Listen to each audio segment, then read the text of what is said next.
राष्ट्रवादी काँग्रेसमधील एक गट 2 महिन्यापूर्वी बाहेर पडलाय। त्यामुळे पक्षाची भूमिका जनतेला सांगण्याच्या उद्देशाने पक्षप्रमुख खासदार शरद पवार राज्यात ठिकठिकाणी जाहीर सभा घेत आहेत।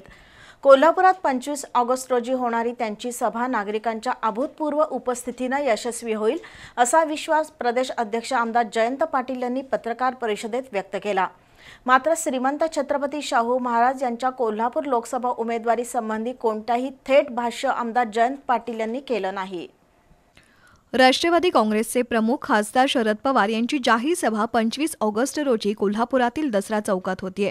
या सभेच्या पूर्वतयारीची पाहणी करण्यासाठी सोमवारी रात्री प्रदेशाध्यक्ष आमदार जयंत पाटील यांचं आगमन झालं। जिल्हाध्यक्ष व्ही पाटील आणि शहराध्यक्ष के पवार यांच्यासह प्रमुख पदाधिकाऱ्यांसमवेत त्यांनी सभास्थळाची पाहणी केली। तसंच सुरक्षेच्या दृष्टीने काही सूचनाही केल्या। खासदार पवार यांची कोल्हापुरातील सभा यशस्वी करावी अशा सूचना त्यांनी पदाधिकाऱ्यांना दिल्या। या सभा तयारीच्या पाहणीनंतर आमदार जयंत पाटील यांनी पत्रकारांशी संवाद साधला। लोकसभा निवडणुकांना अजून 1 वर्षाचा कालावधी आहे, त्यामुळे या निवडणुकात तसंच संभाव्य उमेदवारीबद्दल आत्तापासूनच चर्चा करण्यात काही अर्थ नाही असं आमदार पाटील यांनी स्पष्ट केलं। मात्र कोल्हापूर आणि हातकणंगले लोकसभा मतदारसंघातील निवडणुका राष्ट्रवादी काँग्रेसनं लढवाव्यात असा कार्यकर्त्यांचा जोरदार आग्रह असल्याचं ते म्हणाले। राष्ट्रवादीच्या बऱ्याच ठिकाणी मागण्या होणार आहेत, पण मला खात्री आहे की महाविकास आघाडीचे, काँग्रेस पक्षाचे आणि उद्धव ठाकरे साहेबांच्या पक्षाचे आणि राष्ट्रवादीचे एकत्रित बसून निर्णय करतील। कोणताही फारसा वाद होईल असं मला वाटत नाही। आणि कोल्हापूर हे राष्ट्रवादी काँग्रेसचा एक प्रमुख गड आहे आणि त्यामुळं राष्ट्रवादी काँग्रेसने या ठिकाणी लढावं अशी आमच्या जिल्ह्यातल्या सर्व कार्यकर्त्यांची दोन्ही मतदारसंघात मागणी आहे। आम्ही सर्वांशी विचारविनिमय पुढच्या काळात करू आणि आघाडीसाठी सुसंगत असं धोरण स्वीकारू। दसरा चौकात होणाऱ्या जाहीर सभेच्या अध्यक्षस्थानी श्रीमंत छत्रपती शाहू महाराज आहेत।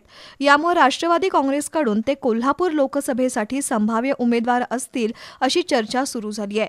त्याबद्दल विचारता आमदार पाटील यांनी कोणतंही थेट भाष्य करण्याचं टाळलं। खासदार शरद पवार हे जाहीर सभातून राजर्षी छत्रपती शाहू महाराज यांच्या पुरोगामी विचारांचं समर्थन करत आहेत। त्यांच्या या प्रयत्नाला अधिक बळकटी यावी या उद्देशानं श्रीमंत छत्रपती शाहू महाराज यांना सभेत अध्यक्षस्थान देण्यात आलंय असा खुलासा आमदार जयंत पाटील यांनी केला। मला याविषयी आत्ता काही सांगता येणार नाही, कारण माझी आणि त्यांची काही चर्चा झालेली नाही। पण चर्चा जर झाली, पुढच्या काही काळात भेट झाली तर मी आपल्याला त्याचा खुलासा करेन। अशा आवडणे न आवडणे हा राजकारणात विषय नसतो। जे आवश्यक आहे ते होतंच आणि करावंच लागतं, पण त्यांच्याशी चर्चा केल्याशिवाय त्यावर भाष्य करणे योग्य नाही। राष्ट्रवादी काँग्रेसमध्ये फूट पडूनही खासदार शरद पवार आणि उपमुख्यमंत्री अजित पवार यांच्या भेटीगाठी सुरू आहेत।